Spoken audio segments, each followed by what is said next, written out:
Hello दोस्तों, online classes में आप सभी का स्वागत है। दोस्तों, आपने हमारे चैनल को अभी तक सब्सक्राइब और शेयर नहीं किया तो आप सब्सक्राइब और शेयर ज़रूर करना ताकि आपको नए वीडियो का नोटिफिकेशन मिल सके। संयुक्त व्यंजन किसे कहते हैं? यानी संयुक्त व्यंजन जो हमारे संस्कृत वाला टॉपिक चल रहा था वर्ण विचार का सेकेंड पार्ट। संयुक्त व्यंजन दो व्यंजन वर्णों के योग से बनने वाले नए व्यंजन वर्ण को संयुक्त व्यंजन वर्ण कहते हैं। क्या कहते हैं? नए संयुक्त यानी संयुक्त व्यंजन दो व्यंजन वर्णों के योग से बनने वाले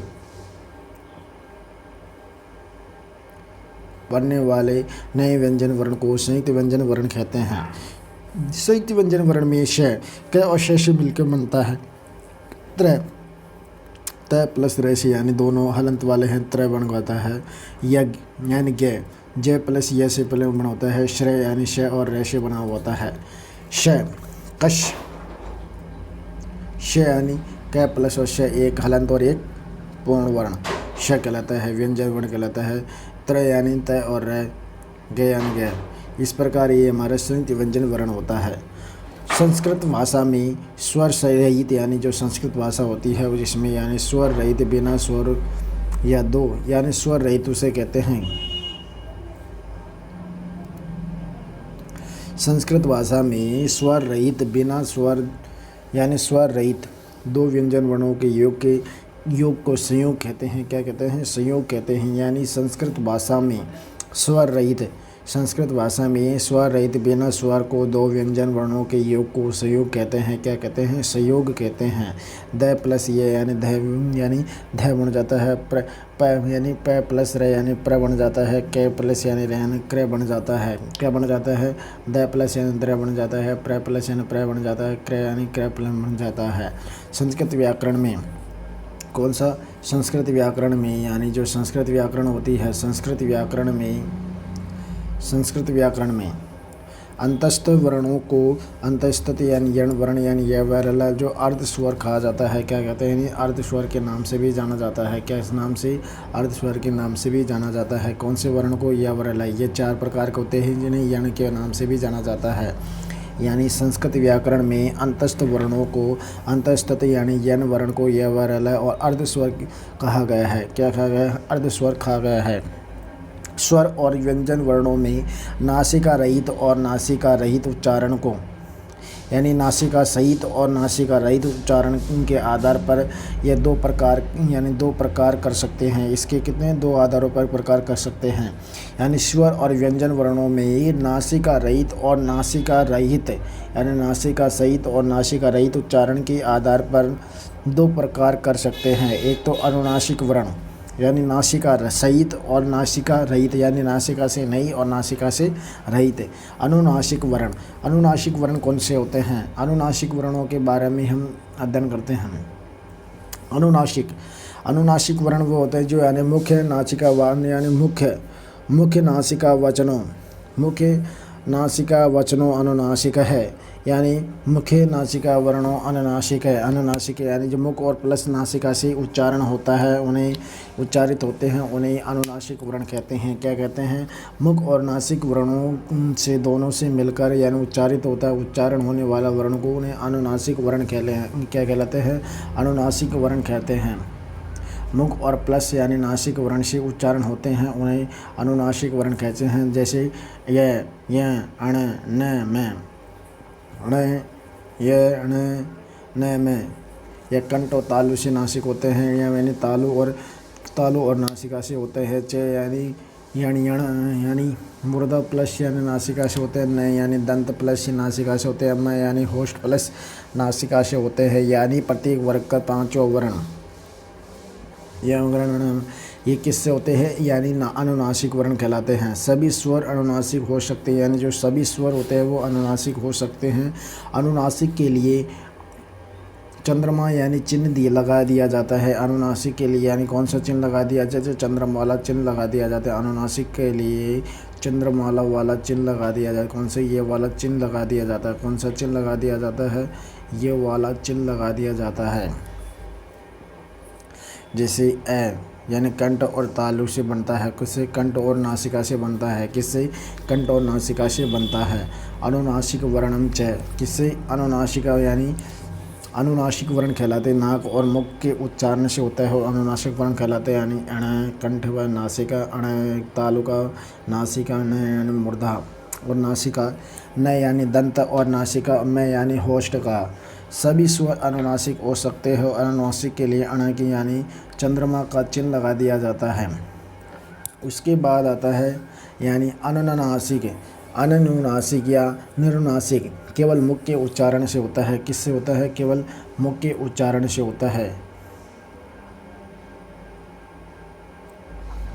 अनुनासिक, अनुनासिक या निरुनासिक केवल मुख के उच्चारण से होता है। जब केवल मुख से उच्चारित होने वाले वर्ण को अनुनासिक कहलाते हैं। जैसे क, च, ए, ई, यह कौन से होते हैं? क, च, ए, ई, यह केवल मुख के उच्चारण से होने वालों से अनुनासिक वर्ण कहलाते हैं। क्या कहलाते हैं? अनुनासिक कहलाते हैं। यह वाले दो प्रकार के होते हैं, यानी यवला द्विधा, यवला द्विधा, यवला द्विधा। यवला दो प्रकार के होते हैं। कौन से होते हैं? यवला दो प्रकार के होते हैं, यानी यह वाले कितने? दो प्रकार के होते हैं। यवला, यवला द्विधा, यवला द्विधा। एक तो अनुनासिक यानी यह वाले दो प्रकार के होते हैं। यवला द्विधा होते हैं अनुनासिक और अनुनासिक। यह वाले ये अनुनासिक होते हैं, मुख के ओनली केवल मुख से उच्चारित होता है। अनुनासिक यानी केवल मुख और नासिका दोनों से उच्चारित होता है उसे यानी अनुनासिक कहलाते हैं। यह वाला दो प्रकार के होते हैं। कितने प्रकार के होते हैं? यह वाला दो प्रकार के होते हैं। कितने प्रकार के होते हैं? दो प्रकार के होते हैं। यह वाला स्वर के भेद, स्वरों के दो भेद होते हैं। एक तो यानी मात्रा के आधार पर और एक किसके आधार पर? उच्चारण के आधार पर। मात्रा के आधार पर तीन प्रकार के होते हैं, यानी तीन प्रकार कौन कौन से होते हैं? यानी ह्रस्व स्वर, दीर्घ स्वर, प्लुत स्वर। यानी एक मात्री, द्विमात्री और त्रिमात्री जिन्हें लौकिक स्वर कहते हैं। क्या कहते हैं? लौकिक स्वर कहते हैं मात्रा के आधार पर। और जबकि उच्चारण के आधार पर तीन प्रकार के होते हैं, उदात्त, अनुदात्त और स्वरित। इन्हें वैदिक स्वर के नाम से भी जाना जाता है। किस नाम से? इन्हें वैदिक स्वर के नाम से भी जाना जाता है। उदात्त यानी उच्चरे दात है, उच्चरे दात है क्या नाम से? यानी वैदिक स्वर। उदात्त ये ऊँचे यानी उचेरू दात है, यानी उचेरू दात है, यानी इसका कोई चिन्ह इसका कोई चिन्ह नहीं होता है। क्या नहीं होता है? इसका कोई भी चिन्ह नहीं होता है, यानी इसका कोई भी चिन्ह उचेरू दात वाला इसका कोई भी चिन्ह नहीं होता है। क्या नहीं होता है? इसका कोई भी चिन्ह नहीं होता। अनुदात है, इसके नीचे रुद होती है, यानी नीचे आड़ी रेखा होती है। इसके नीचे क्या होती है? नीचे आड़ी रेखा होती है, नीचे आड़ी रेखा होती है। क्या होती है? इसके नीचे आड़ी रेखा होती है। जबकि उदात्त के नीचे यानी कोई चिन्ह नहीं होता है। अनुदात्त के नीचे यानी उदात्त और अनुदात्त और स्वरित यानी उदात्त अनुदात्त के नीचे एक नीचे चिन्ह होती है, आड़ी रेखा होती है। जबकि स्वरित के नीचे जैसे समारोह स्वरित है, क्या होते हैं? इन्हें समारोह स्वरित कहते हैं। क्या कहते हैं? इन्हें समारोह स्वरित है, समारोह स्वरित है। इसके यानी ऊपर खड़ी रेखा होती है। क्या होती है? ऊपर खड़ी रेखा होती है। समारोह यानी जो स्वरित है जो ऊपर खड़ी रेखा होती है। क्या होती है? ऊपर खड़ी रेखा होती है। नासिका सहित, नासिका सहित है, यानी उच्चारण के आधार पर पुण्य दो भेद होते हैं, अनुनासिक और अनुनासिक। अनुनासिक और अनुनासिक नासिका रहित, नासिका सहित यानी नासिक, नासिक के यानी पुण्य इस उच्चारण के आधार पर इसके दो भेद होते हैं। नासिका के आधार पर कितने भेद होते हैं? दो भेद होते हैं। अनुनासिक अनुनासिक ई। स्वर के भेद एक टेबल के माध्यम से समझाते हैं। स्वर के भेद कौन से? यानी स्वर के भेद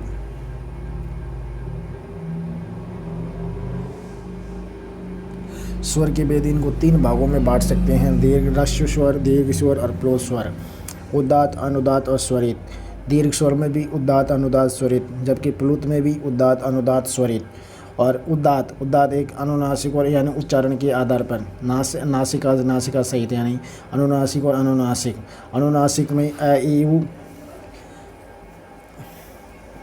अनुनासिक में कोई भी अंक की मात्रा नहीं लगती।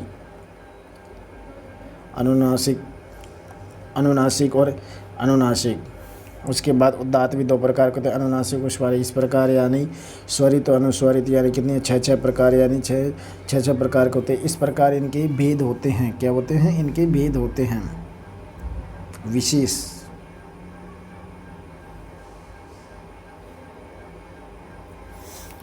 अभेद, ए का भेद 18 होते हैं। कितने होते हैं? ए के 18 होते हैं। 18 कौन कौन से होते हैं? उदात, अनुदात, स्वरित, रेणी, दीर्घ। एक तो कौन सा? ह्रस्व, दीर्घ, प्लुत और उदात, अनुदात, स्वरित और अनुनासिक, अनुनासिक। इस प्रकार यानी ए के 18 भेद होते हैं। ए के भी 18 होते हैं। ओ के भी 18 होते हैं। रे के भी 18 भेद होते हैं। कितने? 18 भेद होते हैं। ली को दीर्घ नहीं माना जाता, इसलिए इसकी 12 ही भेद होते हैं। कितने होते हैं? 12 भेद होते हैं। ली को दीर्घ नहीं माना जाता है, इसलिए इसके 12 ही भेद होते हैं। ए छ यानी ए ई औ, ए छ स्वर है। ए छ ए ओ आई औ, इसके 12 होते हैं। क्या होते हैं? ह्रस्व भावत है, यानी इसे संस्कृत में क्या कहते हैं? ह्रस्व भावत है। यानी ए छ द्वादश है, ए छ द्वादश मोद, यानी दीर्घ अभावत है, यानी दीर्घ, इसका दीर्घ अभावत नहीं होता है। यानी किसका दीर्घ नहीं होता? ली का दीर्घ नहीं होता है। जबकि ह्रस्व ए औ आई औ का इनका ह्रस्व अभावत, इनका ह्रस्व भावत नहीं होता है। इनका क्या नहीं होता? ह्रस्व नहीं होता। ए औ इनका ह्रस्व नहीं होता है।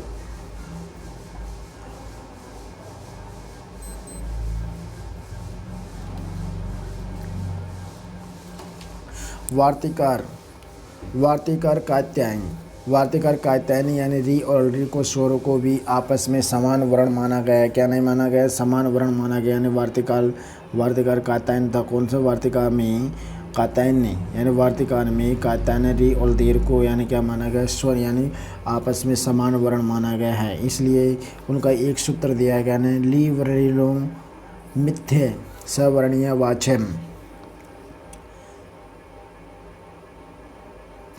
वर्णियों मिथ्य सवर्णीय वाचकम। इस प्रकार यानी री और री दोनों को सवर्ण संज्ञा होने पर दोनों का कर्मश यानी 30 भेद हो जाता है। कितने हो जाते हैं? दोनों का कर्मश यानी 30 भेद होता है, यानी 30 भेद हो जाते हैं। री की 30 भेद और री की भी 30 भेद। री 18 और री के 12 कितने हो जाते हैं? इन दोनों के 30 भेद हो जाते हैं। कितने हो जाते हैं? इनके 30 भेद हो जाते हैं। ली के 18, री के 18 और री के 12, ली के 12 और ली के 18, इस प्रकार 30 भेद हो जाते हैं। उसी प्रकार यानी तपरकरण, तपरकरण क्या होते हैं? तपरकरण का मतलब ये होता है यानी व्याकरण में किसी स्वर के पीछे हलंत तय लगाना तपरकरण कहलाता है। यानी हाँ क्या लगाना? किसी स्वर के पीछे, यानी जो ये तपरकरण का मतलब ये होता है यानी किसी स्वर के पीछे यानी हलंत अ लगाना। क्या लगाना? हलंत अ लगाना, यानी हलंत तय लगाना।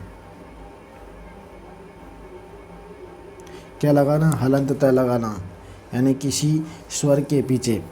तपकरण का मतलब ये होता है यानी किसी स्वर के पीछे हलंत तय लगाना। किसी स्वर के पीछे री के 18 और री के 12।